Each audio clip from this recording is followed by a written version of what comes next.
dia.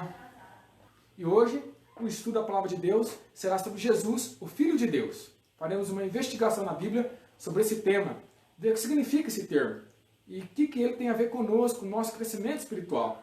Tá certo? Eu vou falar um pouquinho sobre o Filho de Deus. Esse tema que nós encontramos na Bíblia, um dos títulos dados a Jesus. Hoje nós iremos compreender um pouquinho desse tema aqui, Jesus, Filho de Deus. Tá? Convido você a fechar seus olhos, vamos fazer uma oração, pedir para Deus abençoar nosso estudo, né? Feche seus olhos, vamos orar. Querido Deus, amado Pai, iremos entrar no estudo da Sua Palavra.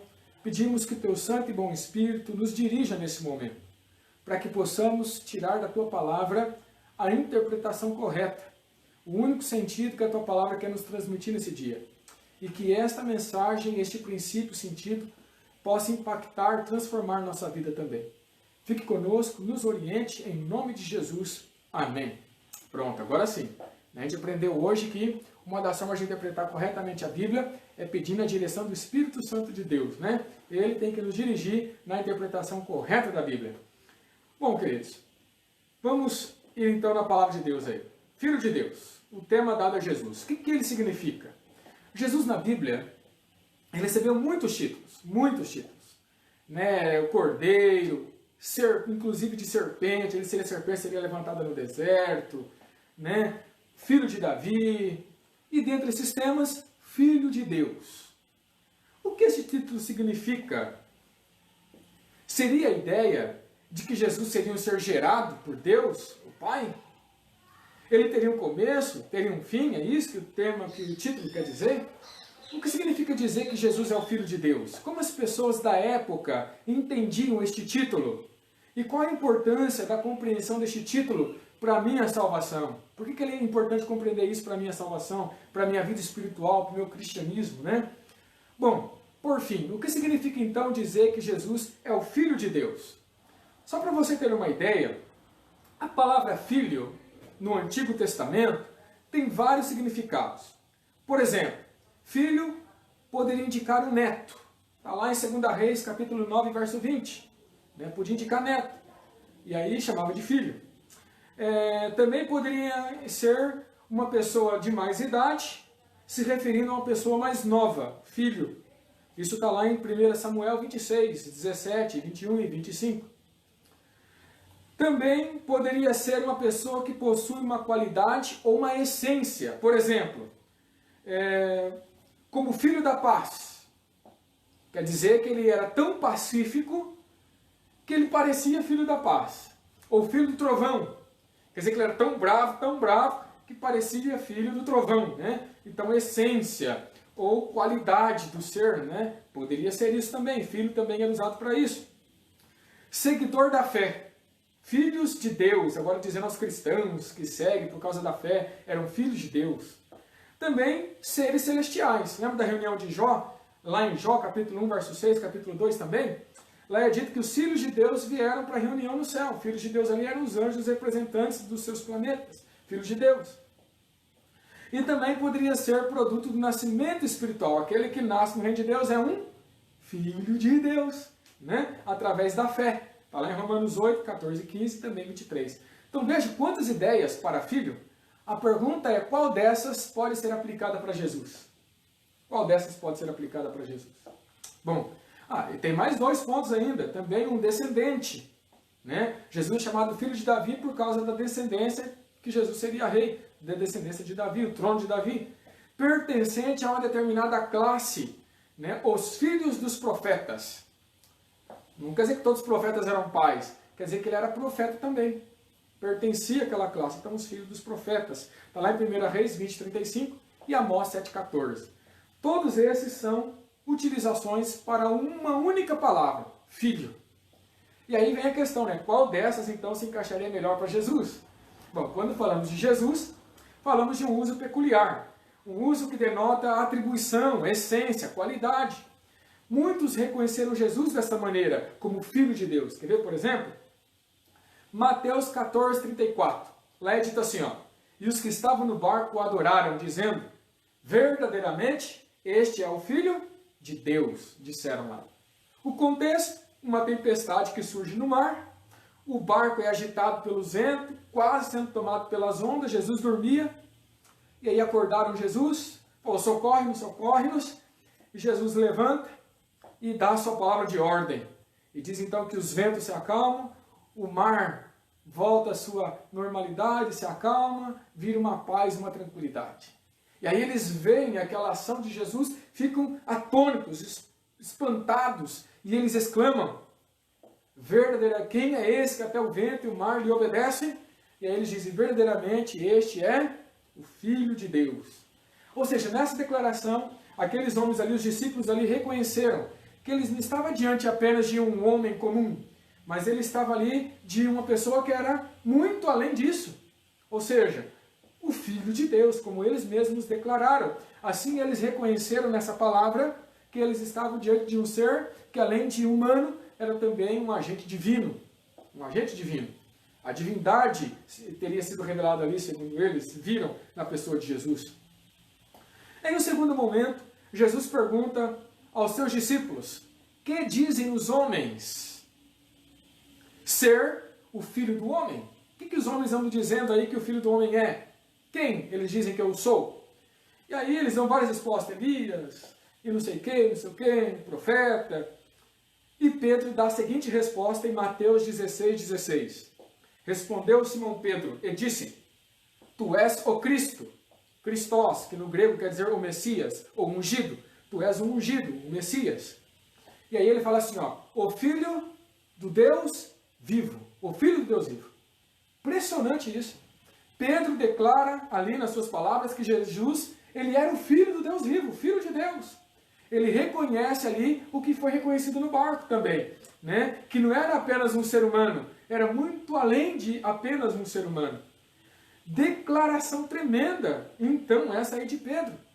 Jesus, então, adicionou que Pedro, quando falou isso, não havia confessado só a carne e o sangue, ou seja, só a humanidade de Jesus. Não. Ele falou assim, você não revelou só a carne e o sangue, mas você revelou o meu Pai que estás nos céus, a origem, divindade, divino, você revelou a divindade. Outros, além dos discípulos ali, outros também conheceram, além de Pedro, né? Natanael, em João 1,49, chamou Jesus de o Filho de Deus. João Batista, em João 1,34, diz que Jesus era o Filho de Deus. Paulo, nossa, Paulo, centenas de vezes, é pai em vários textos da Bíblia, em vários, chama Jesus de o Filho de Deus. Ou seja, todos reconheceram então que Jesus era filho de Deus, dos discípulos ali. Agora, sabe até quem reconheceu que Jesus era o Filho de Deus? Extraordinária essa parte agora que eu vou mostrar para vocês. Sabe quem reconheceu também que Jesus é o Filho de Deus? Eu quero convidar a ler aí Mateus 8,29. Olha o que diz esse texto. E eis que gritaram, que temos nós contigo, ó Filho de Deus? Vieste aqui para atormentar-nos antes do tempo? Quem que disse isso? Exatamente, demônios que estavam em duas pessoas lá em Genezaré. Né? Esses são os demoniados genezarenos. E quando Jesus foi expulsar os demônios só de ver Jesus já exclamaram, o que temos nós contigo, Filho de Deus? Interessante, os demônios reconheceram Jesus como Filho de Deus.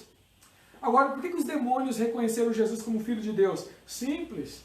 Os demônios, antes de virarem demônios, eles eram anjos lá no céu. E como anjos, eles conviveram com Deus, conviveram com Jesus no céu, e eles sabiam muito bem quem era Jesus.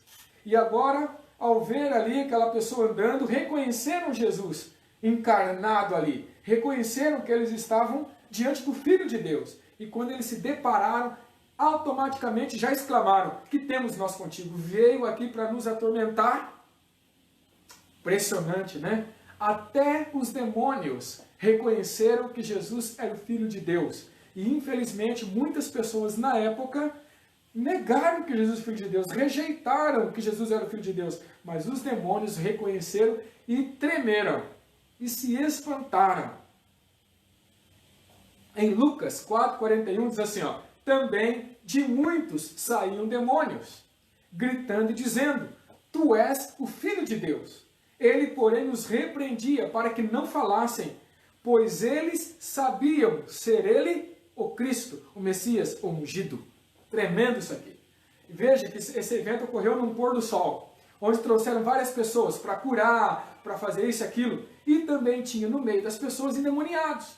E diz aqui que os demônios, quando saíam, antes de sair, eles indagavam: tu és o Filho de Deus. E eles começaram a falar: tu és o Filho de Deus. Eles falaram assim: olha, não fale, calma, não fale. Mas eles falavam por quê? O texto diz: porque eles sabiam que realmente ali estava o Filho de Deus, o Cristo, o Messias, o ungido. Tremendo, né?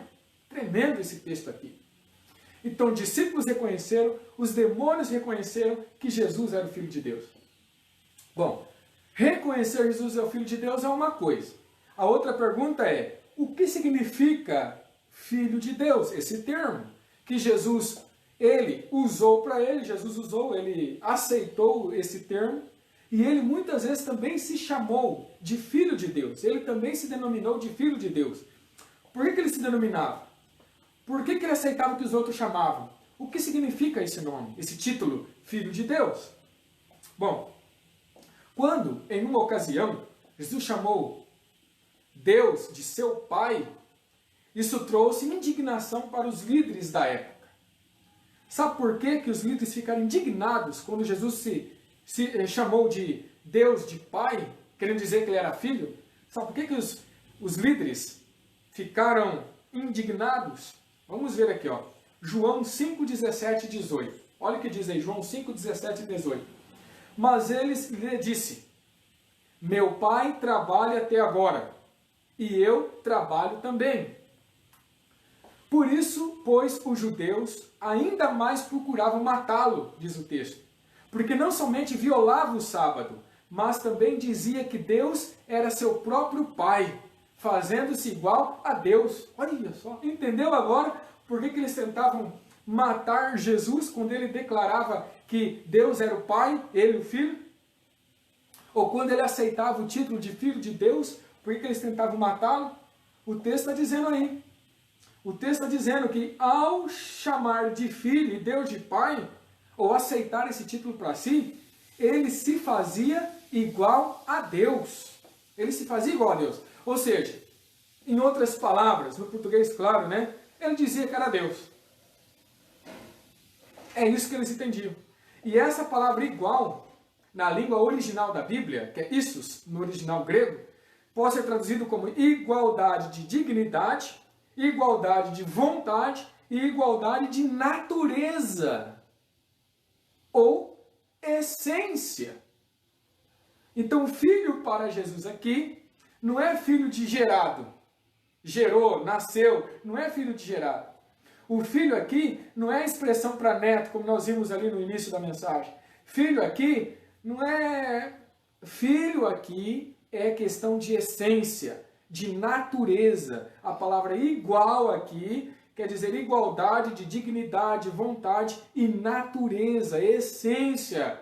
Então, quando Jesus dizia, aceitava o termo que dizia que ele era igual a Deus, em outras palavras, ele estava dizendo que a natureza dele é a mesma de Deus, divino, é Deus. E quando ele dizia isso, o que os líderes da época queriam fazer com Jesus? Apedrejá-lo. Não aceitava nem que ele era o Messias. Imagina aceitar que ele é Deus. Imagina aceitar esse título que designava ser igual a Deus. Jamais. Então, quando ele dizia isso, automaticamente eles queriam matá-lo. Era a primeira coisa que eles queriam fazer. Ou seja, se eles entenderam isso, que Jesus realmente tinha a mesma natureza divina, mesma natureza de Deus, então para eles esse era o cúmulo da blasfêmia. Né? Cúmulo da blasfêmia. Veja o que diz lá em Marcos capítulo 2, 5 a 7. Diz assim, ó: vendo-lhes a fé, Jesus disse ao paralítico: filho, os teus pecados estão perdoados. Outro problema, outro problema. Mas alguns dos escribas estavam assentados ali e arrazoavam em seu coração: por que fala ele desta maneira? E aí ele diz assim, ó: isto é blasfêmia. Quem pode perdoar pecados, senão um que é Deus? Olha aí. Então Jesus não só aceitava ser chamado de Filho de Deus, não só se declarava como Filho de Deus, como o texto diz que, além disso, ele ainda tinha a pretensão de perdoar pecados. E quando ele fazia um ato desse, a primeira coisa que os líderes faziam era acusá-lo de blasfêmia, porque perdoar pecados era uma ação divina. Só Deus poderia perdoar pecados. E quando Jesus dizia assim, ó, perdoar estão teus pecados, automaticamente eles entendiam que Jesus estava se declarando Deus. Então eles queriam apedrejá-lo, matá-lo e acusavam de blasfêmia. Né? Por este ato de perdoar pecados, eles entenderam que Jesus estava atribuindo a si mesmo o título que somente era dado a Deus. Tremendo isso aqui, né? Era um atributo divino, o ato de perdoar pecado. Isto para eles era terrível, uma blasfêmia. E blasfêmia, a tradução, a palavra no original grego para blasfêmia pode ser traduzido como declaração injuriosa, calúnia, né? Qualquer afirmação ofensiva, tudo isso era blasfêmia. E essa atitude na cultura judaica era passiva de apedrejamento. Né? Esse era o veredito para quem fazia blasfêmia, era ser apedrejado. Por isso que eles queriam apedrejar Jesus algumas vezes, porque ele acusava Jesus de blasfêmia, porque primeiro perdoava pecado, segundo aceitava o título que designava ele ser igual a Deus, ou ser Deus. Terrível isso daí, né? Veja, na cultura judaica, só para vocês terem uma ideia, quando o sacerdote presidia uma cerimônia de perdão lá no santuário, que levava o cordeirinho e tudo, jamais um sacerdote dava a sentença. Pode ir, perdoados estão teus pecados depois da cerimônia. Jamais. Nem um sacerdote fazia isso. Porque essa sentença, na concepção dos rabinos, era uma declaração que só podia vir de Deus. Só Deus podia declarar, perdoados estão teus pecados. Nem um sacerdote tinha essa autoridade, porque nenhum sacerdote era Deus. E aí vem Jesus, e diante do paralítico diz, filho, perdoados estão os teus pecados. Para eles aquilo é uma afronta, né? Para eles aquilo ali é um doido, né? Querendo dizer que é Deus perdoando o pecado das pessoas. A sentença, como eu disse, para pessoas que faziam isso, apedrejamento. A teologia dos rabinos não estava errada, de que só Deus pode perdoar pecados. Não estava errada a teologia que os rabinos tiraram lá do Antigo Testamento, né? Não estava errado lá de Moisés, dos profetas, estava certo. Só Deus realmente mesmo pode perdoar pecados. Somente Deus tinha autoridade para isso. O erro dos rabinos não estava aí. O erro dos rabinos estava em não reconhecer que aquele homem diante deles, Jesus, realmente era o Filho de Deus. Aí estava o erro. Não viam em Jesus o Filho de Deus, o Messias, o Cristós da Bíblia. Não viam. Não convencidos de que Jesus realmente era Deus, mesmo agora, quando Jesus agora lá no tribunal estava para ser julgado, os líderes lá no Sinédrio acusaram Jesus de novo de blasfêmia, depois de questionados sobre sua identidade. Veja, por exemplo, lá em Mateus 26, 63 a 65. Diz assim, ó, Jesus, porém, guardou silêncio diante das acusações lá no Sinédrio. E o sumo sacerdote lhe disse, eu te conjuro, pelo Deus vivo, que nos diga se tu és o Cristo, o Filho de Deus. Perguntaram para Jesus, deram um checkmate para Jesus, colocaram ele no canto da parede. Fala agora para nós, você é filho de Deus? Que bom fosse se a pergunta que eles fizeram para Jesus fosse para crer, né? Jesus disse, não, eu sou, e eles crescem. Não.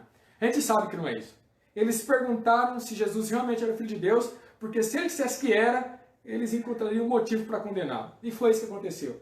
Respondeu no verso 64 aí, ó. Respondeu-lhe Jesus, tu disseste, entretanto eu vos declaro que desde agora vereis o Filho do Homem assentado à direita do Todo-Poderoso e vindo sobre as nuvens do céu. Então o sumo sacerdote rasgou suas vestes, dizendo, blasfemou. Que necessidade mais temos de testemunhas? Eis que ouviste, agora a blasfêmia. Está vendo? Por que eles queriam que Jesus falasse?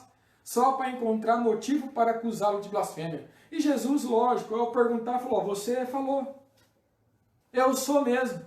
E eu só não sou o Filho de Deus, como ainda vocês verão o Filho de Deus vindo nas nuvens dos céus. Ainda reforçou mais a ideia ao lado do Todo-Poderoso. Eu não só sou o Filho de Deus, como eu virei nas nuvens ao lado do Todo-Poderoso. Era tudo que os homens queriam. Mas Jesus declarou, eu sou o Filho de Deus. E até aqui nesse momento, já praticamente na última fase de Cristo na terra, quando ele está prestes para ser crucificado, na última fase da sua vida, mesmo nesses momentos, ainda os líderes continuavam resistentes em não aceitar Jesus como Filho de Deus. Tremendo isso, porque os demônios, nós vimos, reconheceram. E os líderes que andavam com a Bíblia debaixo do braço, andavam com a Torá debaixo do braço, que decoravam a Torá na sua mente, eles não aceitaram Jesus como Filho de Deus. Que triste isso daí. Não há dúvida que este termo, então, causava um grande impacto na cabeça dos líderes. Não aceitavam um homem humilde, carpinteiro, que nasceu na manjedoura, que não aprendeu aos pés dos rabinos, aprendeu, na verdade, nos colos de Maria, não de um mestre famoso, um rabino famoso, mas no colo de Maria, sua mãe, fosse o Deus encarnado. Eles não aceitavam isso, que este homem simples fosse o Deus encarnado, fosse o Filho de Deus, o Messias. Eles não aceitavam que ele fosse o próprio Deus. Mas o fato, em vários textos, é que a declaração Filho de Deus, Jesus estava indicando que ele era Deus em dignidade, em vontade e em natureza ou essência. Agora você entende porque o povo tinha tanta resistência em aceitá-lo. Principalmente os líderes da religiosidade naquela época dos judeus, né? Bom, nós vimos então que o título muitos reconheceram. Significa que Jesus, o título significa que Jesus é Deus, igual a Deus. Deus em natureza, em vontade, em essência, em dignidade. E agora, visto que Jesus era tudo isso, muitos fizeram de tudo para negar. Satanás sabia que ele era filho de Deus, que ele era Deus. No entanto, fez de tudo para desacreditar da sociedade que ele era. Por exemplo, Satanás sempre tentou fazer Jesus desistir de sua missão. Sempre. Desde o nascimento, Satanás perseguiu Jesus para destruí-lo e para fazê-lo desistir da missão de salvar a humanidade. Sempre ele fez isso, a humanidade perdida. Para isso, ele usou várias formas e ferramentas, maneiras. Ele tentou sua jornada quase impossível de destruir o Filho de Deus, tornando difícil a caminhada de Jesus, e nós sabemos como foi complicado para Jesus andar nesse mundo aqui. No deserto, Satanás tentou derrotar Jesus com 3 tentações. Das 3, em duas, Satanás repete a seguinte declaração: se tu és o Filho de Deus. 2 vezes ele repete. Na primeira e na segunda tentação ele diz: se tu és o Filho de Deus. A primeira tentação: se tu és o Filho de Deus, manda que essa pedra se transforme em pão. Lembra? A segunda: se tu és o Filho de Deus, pula daqui para baixo, e então será dado ordem a teu respeito, para que anjos sejam enviados, para que você não se machuque, não tropece no caminho. 2 vezes Satanás usou o termo se tu és o Filho de Deus.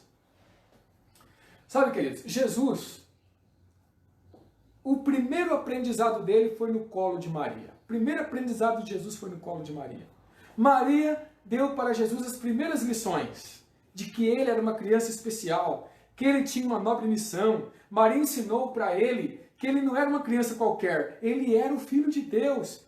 Porque foi isso que, quando o anjo apareceu para Maria, o anjo falou, olha, o ente que vai nascer em você e é especial. Olha o que diz em Lucas 1, 32, 35. Ó. Este será grande, será chamado Filho do Altíssimo. O anjo disse para Maria, ele será o Filho do Altíssimo. Deus, o Senhor, lhe dará o trono de Davi, seu pai. Respondeu-lhe o anjo, descerá sobre ti o Espírito Santo, e o poder do Altíssimo te envolverá com a sua sombra, porque isso também, o ente santo que há de nascer, será chamado Filho de Deus. Então Maria sabia que o que seria concebido no seu ventre era o Filho de Deus. E quando Jesus nasceu, as primeiras lições que Maria passou para Jesus é que ele era uma criança especial, que ele não era uma criança qualquer, que ele tinha uma missão especial, porque ele era o Filho de Deus, ele era o próprio Deus. Maria ensinou isso para Jesus. Depois, Jesus foi crescendo, já com essa ideia em sua mente, com a sua mãe lhe ensinava. Lembra que ele era uma criança, ele teve que aprender tudo, igual uma criança aprende. E aí, quando ele foi batizado, uma voz do céu dizia: eis, este é o meu filho amado, em quem me compraz. Agora veio do próprio Deus do céu, do próprio Pai, dizendo que ele era o seu filho amado, em quem Deus tinha prazer. Então Maria ensinou, depois a confirmação do céu, também falando que ele era o filho amado, no monte de transfiguração, mais um reforço de que ele era o Filho de Deus.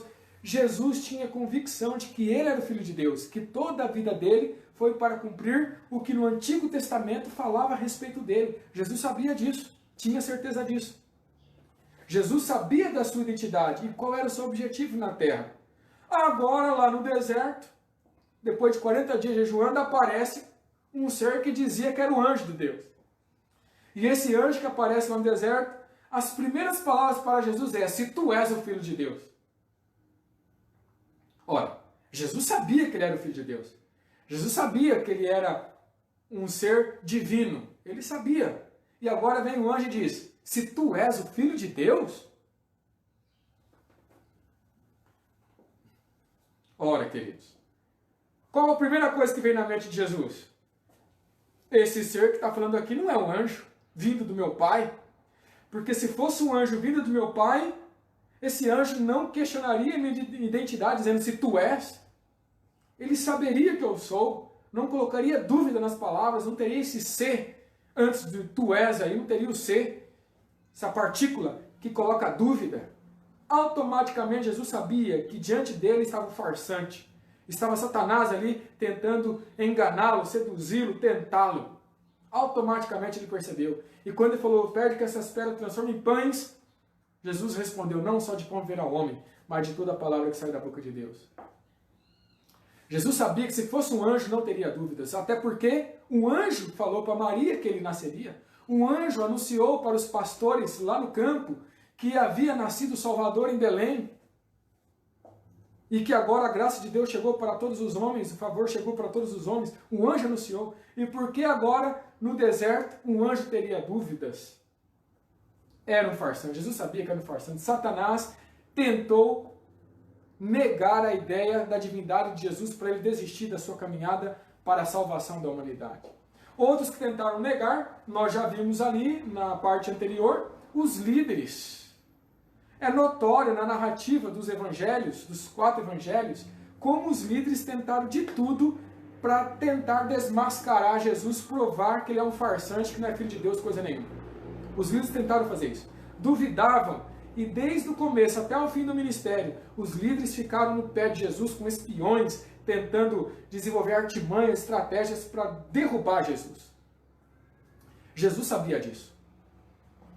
João 5,39, por exemplo, nós temos o seguinte: examinai as Escrituras, porque julgais ter nelas a vida eterna, e são elas mesmas que testificam de mim. Ao contrário do que muitos pensam, esse texto aqui não está mandando ler a Bíblia. Não está falando que é para você ler a Bíblia, não está falando isso.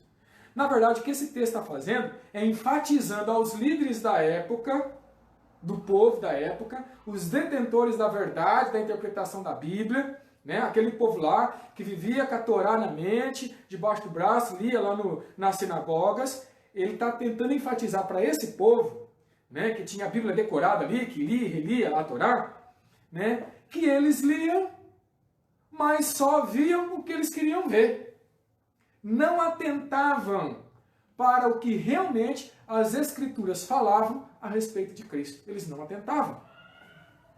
Não atentavam que as Escrituras falavam que Jesus era Deus, que era só através dele que eles poderiam ter vida eterna, que está lá no verso 40 do capítulo 5 de João. Para eles, tudo isto, todo esse discurso de Cristo, era uma blasfêmia. Era só isso que eles viam, era uma blasfêmia. E agora Jesus, preso numa cruz, ele ouve as últimas palavras de descrença daqueles líderes. Lá na cruz agora, lá no fim da sua vida, ele é obrigado a ouvir isso ainda dos líderes judeus. Olha o que os líderes disseram para Jesus na cruz. Ó tu, que destróis o santuário em 3 dias e reedificas, salva-te a ti mesmo. E olha agora o que os líderes falam para Jesus na cruz. Se você, se és filho de Deus, as mesmas palavras usadas por Satanás na tentação no deserto. Se tu és o filho de Deus, agora chegam os líderes lá na cruz, numa prova que Jesus estava tendo, e diz para Jesus: se tu és o filho de Deus, as mesmas palavras de incredulidade, resistência, de negação. E aí ele fala para ele assim: desce da cruz. Se tu és filho de Deus, desce da cruz. Eu pergunto, Jesus tinha poder para isso? Ele era Deus. Mas sabe qual era a grande questão? Se ele descesse da cruz, eles realmente creriam que Jesus era o Filho de Deus? A resposta todos nós sabemos. Não creriam. Continuariam rejeitando Jesus. Talvez colocariam na cruz de novo. Eles não queriam crer. Eles só estavam negando que Jesus realmente era o Filho de Deus. É isso que eles estavam fazendo. Eles estavam negando que Jesus era o próprio Deus, com essas acusações, com essas sentenças, palavras, maliciosas. O céu, naquele momento, Jesus na cruz, o céu todo se tornou negro, diz a Bíblia. A face do cenário do Calvário muda completamente. Jesus está carregando sobre os seus ombros os pecados de toda a humanidade, desde o primeiro pecado até o último que pecaria antes da volta de Jesus. O fardo que Jesus carregava era grande, era imenso, que naquele momento ele sente que o Pai havia se separado dele. Ele, então, naquele momento, dá seu último suspiro, rende, diz a Bíblia, o fôlego e morre. Neste momento, algo acontece com muitas pessoas que observavam toda aquela cena. Sabe o que diz a Bíblia? Olha que extraordinário. Mateus 27, 54. O centurião e os que com ele guardavam a Jesus, vendo o terremoto e tudo o que se passava, ficaram possuídos de grande temor e disseram: verdadeiramente este era o Filho de Deus. Amém, Deus seja louvado. Quando Cristo morre, alguns reconhecem que estavam diante do verdadeiro Filho de Deus. Marcos 15, 39 repete a mesma ideia, dizendo: o centurião que estava em frente dele, vendo que assim expirara, disse: verdadeiramente este homem era o Filho de Deus. Eu fico pensando naquelas pessoas que mataram ele achando que era um farsante. E agora, depois da sua morte, vê toda a cena daquela terra mudada, terra enegrecida, sabe? O panorama do Calvário transformado. E eles, ao verem Jesus render seu último fôlego, eles reconhecem que Jesus é o verdadeiro Filho de Deus. Fico pensando, o que passou na mente deles ali? Talvez o arrependimento.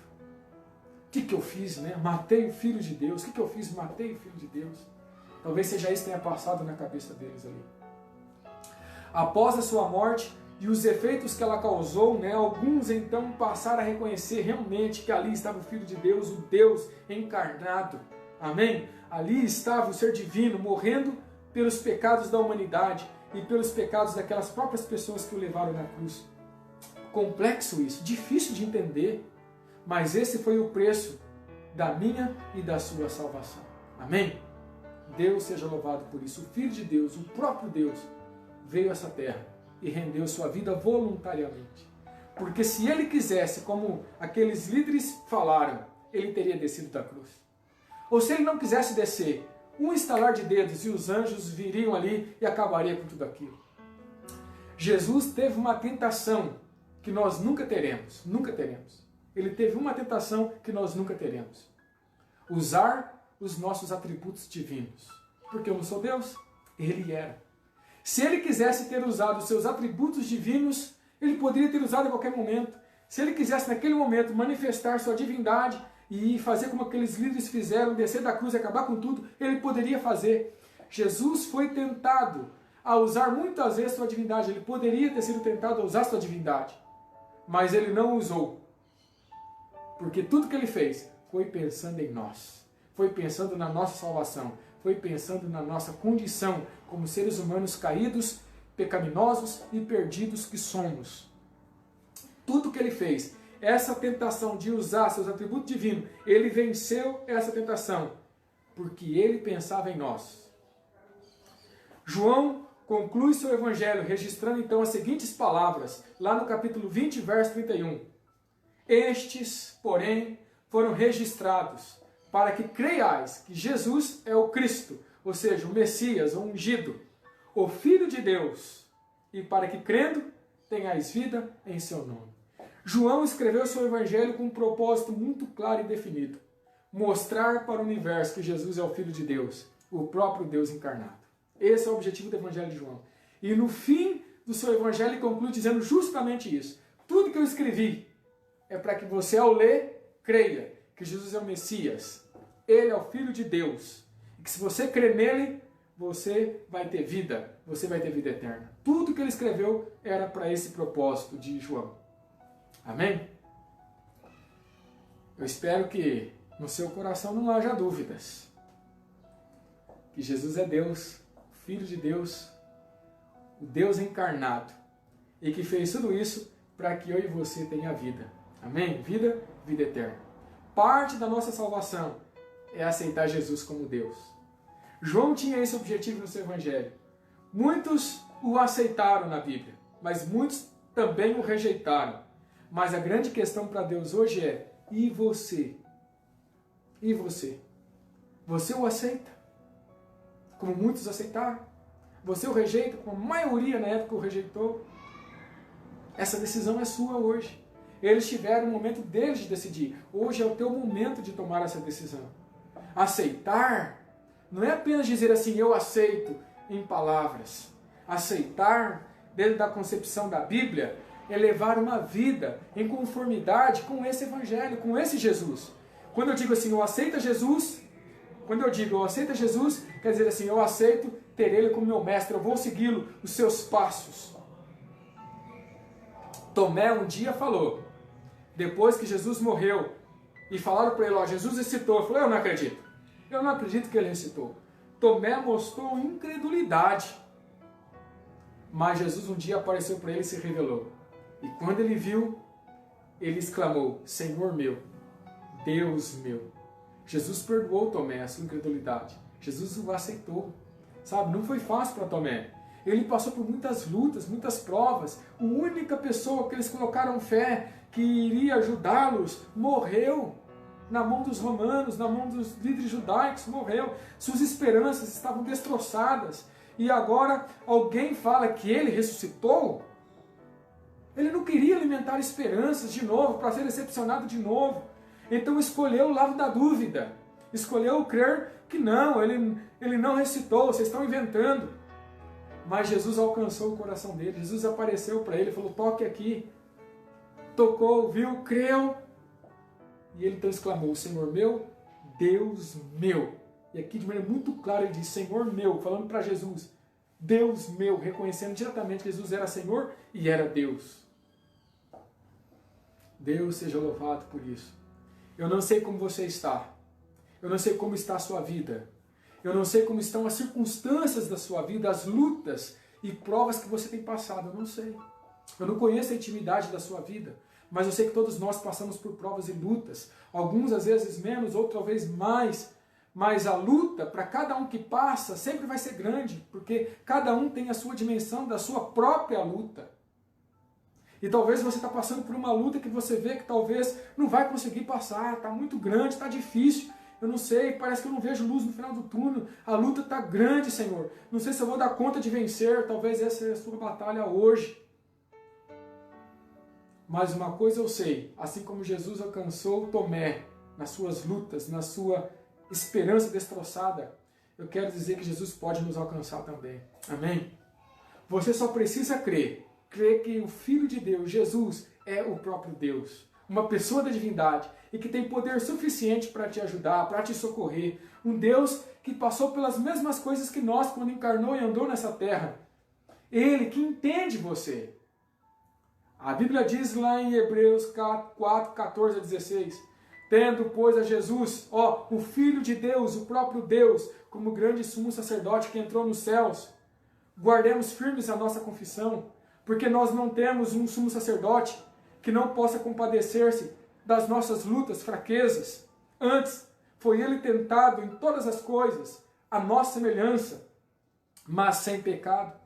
Acheguemos-nos, portanto, com confiança ao trono da graça, a fim de recebermos misericórdia e acharmos graça para socorro em ocasião oportuna. Amém? Olha o que Paulo está dizendo, que Jesus, o Filho de Deus, o próprio Deus, está lá no céu como um sumo sacerdote, esperando a sua oração para te socorrer, para te ajudar, para te defender, para te dar o alívio, para te devolver a esperança. Porque Ele é Deus, Ele tem poder para isso. Ele é humano, Ele sabe o que eu passo. Ele está esperando você lá no seu trono de graça. E eu pergunto, o que você vai dizer para Ele hoje, nessa manhã de sábado? O que você vai dizer para Ele? Ele, Jesus, o Filho de Deus, o próprio Deus, o desejado de todas as nações, aquele que pode realmente nos dar o alívio, o socorro, porque Ele é Deus, Ele tem poder para isso. Ele diz que tem o poder, Ele tem as chaves, Ele tem tudo.